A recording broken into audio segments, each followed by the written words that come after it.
Yup, you found the one person on the entire planet who did not watch Key and Peele when it was on the air. Nevertheless, here I am to talk some movies.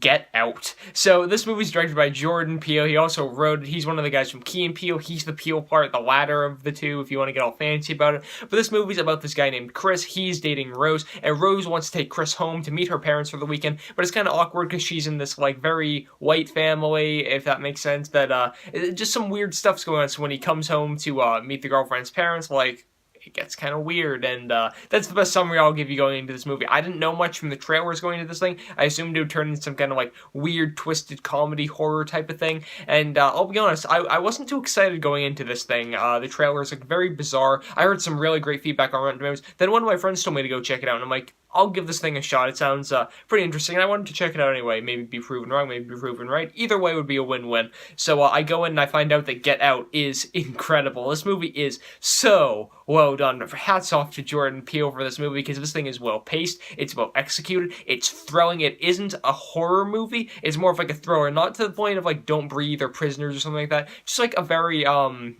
it's kind of like what's that movie? Adam Wingard directed it. You're Next, that came out. I keep forgetting the title of that. You're Next, which came out a few years ago. It reminds me a lot of that, only with not quite as much killing and slashing and everything like that. It's much more of a psychological You're Next. Like he's trying to figure out like what's going on, like why all this weird stuff keeps happening. And as the mystery unravels throughout the movie, you're so into it, and you have the mindset that you really don't know what's going on the entire time. So when the end happens, and when you do find out what's going on, you're like, that makes sense based on what was going on in the rest of the movie. But I also never would have get. It's a movie that you want to see a second time. It's not as good a twist as like The Sixth Sense or something like that, but it is a movie that just fascinates you through and through and does keep you engaged. And a thriller is meant to keep you engaged. This movie did it so well. Hats off again to Jordan Peele.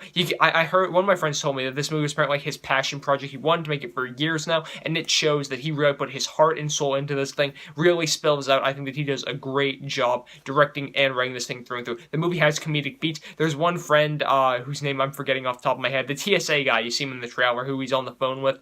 The TSA guy, awesome.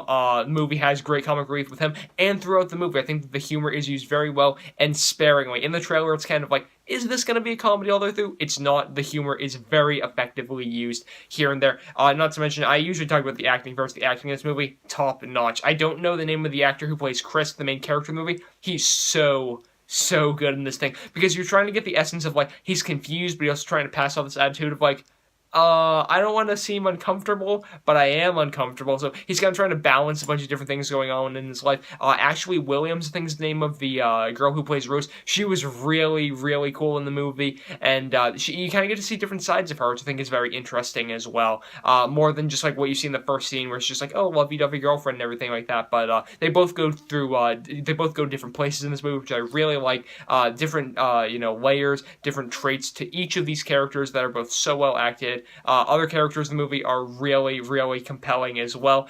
There's one, Rose's brother in the movie I thought was a really cool character who's not in it much, but is also very intriguing. All of the actors play the part. The supporting actors are awesome. The main actors are awesome. The writing is great. The directing is great. This is a throw that had me on the edge of my seat. I loved the final 20 minutes of this movie. I loved the entire movie through and through. I'm going to give Get Out an A-. If you guys have not checked it out yet, be sure to treat yourself and go do so. It is one of the, probably the biggest surprise of the year so far, even though I've only seen like 10 movies or something like that. But yeah, get out of your YouTube page and go check it out. It's a pun.